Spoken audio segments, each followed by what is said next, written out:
Vamos agora para um outro assunto, que é falando exatamente sobre a parte de efeito Doppler para vocês, ok?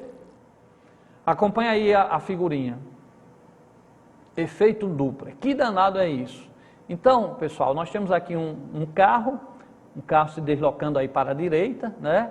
Tira aí, Jonathan de Açu, Homem Forte de Açu, bem rapidinho, TV União, bem rapidinho, só para eu mostrar aí. Aí tem o observador 1 e o observador 2, está aqui, observador 1 e o observador 2. Aí esse carro está se movimentando, e vamos supor que ele buzine, né? Quando ele buzina, pode ser a zoada mesmo no motor, mas vamos supor uma buzina, ele cria uma onda. Essa onda aqui criada pelo carro, ela vai ser ouvida de uma forma pelo observador 2 e de outra forma pelo observador 1. Por quê? Porque o carro está em movimento. Quando há movimento relativo entre o carro e o observador, movimento relativo quer dizer ou um se movendo e o outro parado, ou os dois se movendo de tal forma que não coincida no mesmo sentido, na mesma velocidade, é o movimento relativo, ou seja, quando há movimento. Então, quando há movimento, devido a esse movimento, a frequência ouvida pelos observadores são diferentes. A esse efeito a gente chama o efeito Doppler, que ocorre também na luz. Nós vamos já explicar também o efeito da luz. Então, o que é que ocorre? Se esse carro tivesse parado e ele buzinasse, tanto o observador 2 como o observador 1 ia chegar lá a mesma frequência, a mesma onda. Mas ele em movimento, as frentes de ondas que estão para frente, elas chegam mais rápido ao observador devido ao movimento e aí o som fica mais agudo. O observador que o carro está se afastando, as frentes de onda demoram mais a chegar porque o carro está saindo, então ele sente o som mais grave. Então isso é o efeito Doppler. É quando eu tenho uma frequência criada pela buzina, por exemplo, e aparentemente ela muda de valor a sua frequência. Isso é o efeito Doppler. Ela muda de valor devido ao movimento relativo entre a fonte e o observador. Não é que a frequência da onda mudou, a frequência da onda não muda, mas aparentemente é como ela tivesse mudado. Ela chega mais aguda e mais grave. Vai para cá, para cá, para cá. Quando você está vendo Fórmula 1, ou uma sirene, quando a ambulância vem, é bem agudo. Quando ela passa, é bem grave. E a frequência mudou? Não, porque quem criou a frequência lá foi a buzina, foi a sirene. Então ali cria uma onda com frequência constante. Mas quando ela está, devido ao movimento dela, tá certo? Essas frentes de onda começam a chegar mais rápido para você. Então ela fica mais aguda. Quando ela passa, ela fica mais grave, porque está distanciando. Então aquelas frentes de onda, devido ao movimento da sirene, da fonte, aquela frente de onda vai demorando mais a chegar em vocês, então vai ficar com a frequência menor, vai ficando mais grave. Então isso é o efeito o efeito Doppler. Agora lembrando, vestibulando, uma coisa para vocês. Lembre-se, a frequência da fonte da buzina mudou? Não, ela é uma só. Agora eu estou escutando a sirene passando, indo embora, um carro de corrida, depois roncando. Não é que a frequência mudou dele, é que devido ao movimento dele, a gente tem, como se fosse uma ilusão de óptica, uma ilusão de som nesse caso, porque você escuta como se a frequência tivesse mudado. Mas lembre-se, efeito Doppler é quando há um movimento relativo entre o observador e a fonte que gerou a onda, e devido a esse movimento você tem uma sensação diferente de escutar uma frequência mais aguda ou mais grave, tá certo? Se estivesse se aproximando é mais agudo, se estivesse se afastando é mais grave. Mas lembre-se que a frequência da onda não muda, porque quem criou ela foi uma fonte lá na buzina, foi a sirene, e ela é constante. Agora, aparentemente, devido a esse movimento, a gente tem essa noção. E o efeito Doppler na luz? Por exemplo, como é que eu sei que uma estrela está se afastando ou se aproximando? Quando a estrela se afasta, ela é como se fosse a ambulância passando pela gente fazia a gente não consegue escutar a estrela indo embora, se afastando, porque não tem ar no espaço. Se não tem ar, não chega no meu ouvido o som, né? Não tem ar.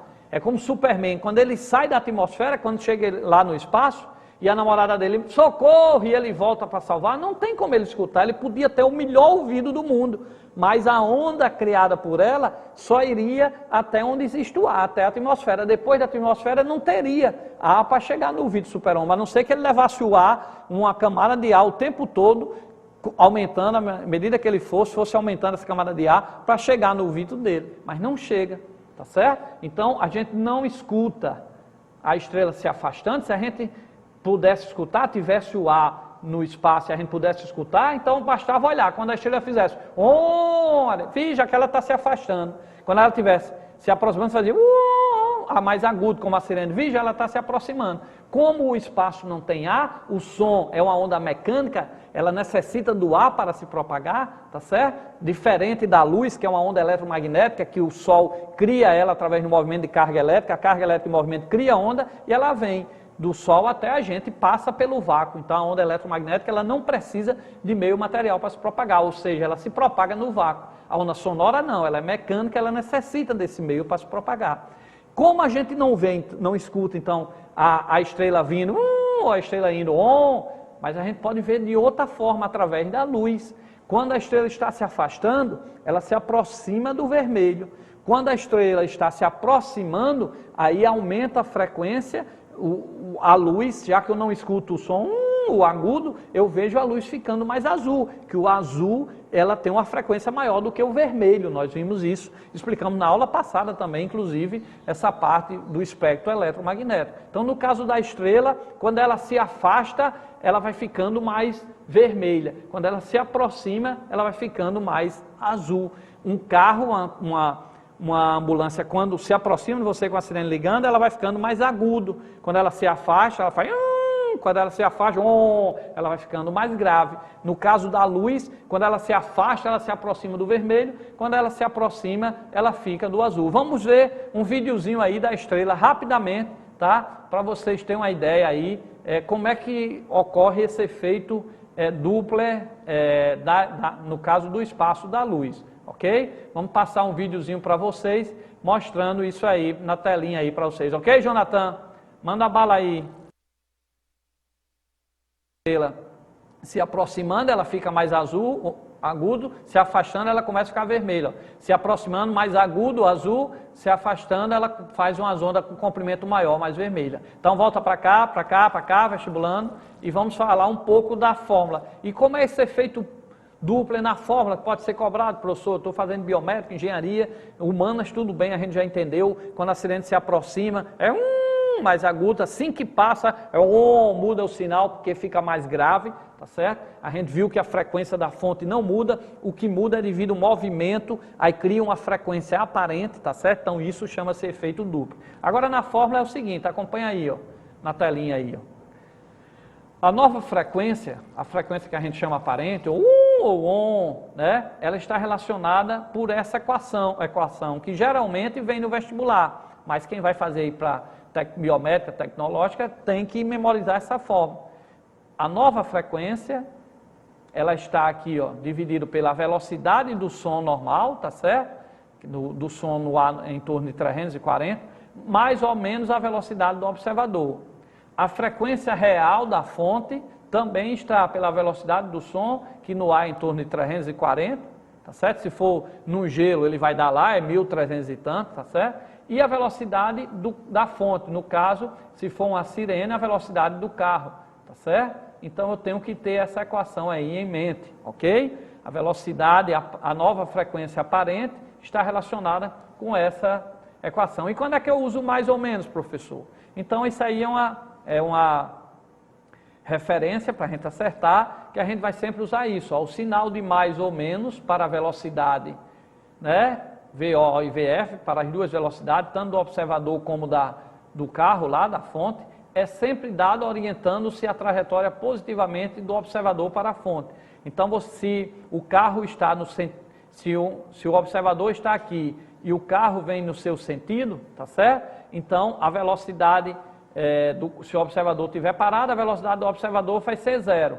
Mas se a fonte está vindo no sentido do observador, então a velocidade da fonte do carro vai ser negativa, porque ele está no sentido contrário do que a gente adota sempre positivo, é sempre do observador para a fonte. Então, em cada questão, você vai observar, deixa eu só apagar aí, em cada questão, vestibulando, deixa eu só apagar aqui, perdão, para saber se vai usar o sinal de mais ou menos, nós vamos fazer agora um exercício de cálculo, mas para saber se vai usar o sinal de mais ou menos, você olha, se a velocidade do observador estiver no mesmo sentido do observador para a fonte, ele vai ser positivo. Se a velocidade da fonte estiver saindo, fugindo, se a fonte estiver fugindo aqui, a ambulância, por exemplo, estiver indo com a velocidade da fonte da ambulância, estiver indo no mesmo sentido do observador para a fonte, ela também vai ser positiva. Então, vamos aplicar agora um exercício para a gente saber quando é que usa mais, quando é que usa menos. Vamos lá. Primeira questão é teórica, principalmente aí para a turma de humanas. Vai para cá, vestibulando, lembre-se que a UFRN vai adotar o SISU, tá? O Enem, eu já dei minha opinião sobre isso, eu acho um desastre isso, a universidade devia continuar com o seu próprio vestibular, né? Eu já comentei isso, o Enem mostra aí que cada erro vem mais erro, o SISU também, que é o vestibular unificado, tomara que esses erros acabem, né? Eu rezo a Deus para que isso ocorra e que seja tudo tranquilo e os estudantes passem. Agora, a minha opinião é que eu sou contrário, porque o governo federal inventar de usar a logística dele para fazer um vestibular, eu acho que tinha coisa mais importante. Gastam-se muito dinheiro aí em segurança do Enem, muito dinheiro em correção de prova e todo ano só tem atropelo. Por mim, continuava como eram os vestibulares anteriores, muito bem feito pelas universidades. Esse vestibular, esse novo Enem, que é um vestibular, é muito difícil, são mais de 6 milhões de inscritos, para garantir segurança é tudo, mas vamos deixar isso aí de lado, tá certo? Por enquanto, fica a nossa crítica torcendo para que dê certo. Mas nós vamos agora fazer uma questão, sim, como eu estou dizendo, o vestibular, a UFRN, adotou esse SISU, vestibular unificado para todo o país, né?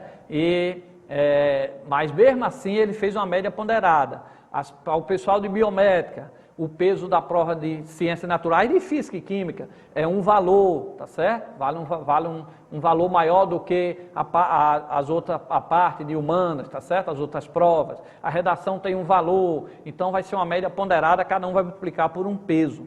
Então,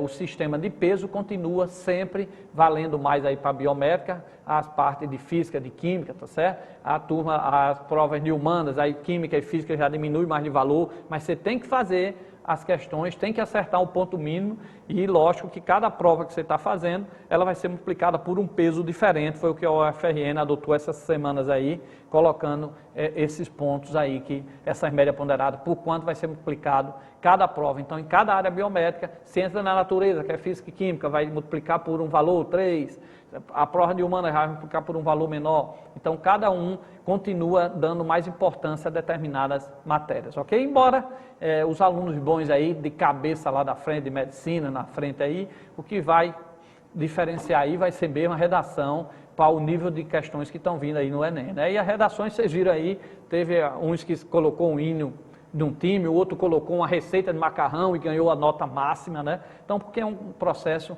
muito complicado, mas vamos torcer que dê certo. Então, vamos para uma questão aí de efeito Doppler, acompanha aí, ó. O efeito Doppler, né, Fisal, o autor, o físico que fez esse estudo, está relacionado com a sensação de... Então, ó, o efeito Doppler, não esqueça, cadê a figurinha? Deixa eu voltar aqui e apagar aqui, só para mostrar mais uma vez aí para vocês, para a gente encerrar esse assunto. O efeito Doppler, a buzina, o carro, a fonte, a sirene da ambulância, ela lança uma frequência só, uma frequência que a gente chama a frequência da fonte, FF, a frequência real, tá? Só que devido ao movimento, quem está na frente, as ondas começam devido ao movimento da fonte ou do observador, se houver um movimento relativo, as ondas que estão na frente, devido a esse movimento, as frentes de ondas começam a aparecer mais próximas uma da outra. Então, é como se estivesse mudando a frequência, não muda a frequência da fonte, da buzina, mas a gente, o observador, ele escuta devido a esse movimento, ele escuta uma frequência diferente, o que a gente chama frequência aparente, FO, ok? Já quem está atrás, um observador que está atrás, como eu disse, devido a sirene, o movimento relativo aí do carro, essas ondas, o carro vai distanciando da pessoa, essas ondas demoram um pouco mais a chegar, então vai ficando mais grave. Então ele tem uma frequência aparente, que a gente chama FO, uma frequência diferente. Isso é o efeito Doppler. Então, olha para cá, para cá, para cá, o efeito Doppler está relacionado, olha para cá, vestibulando, vem comigo, para cá, isso, o efeito Doppler, ele está relacionado à variação da frequência.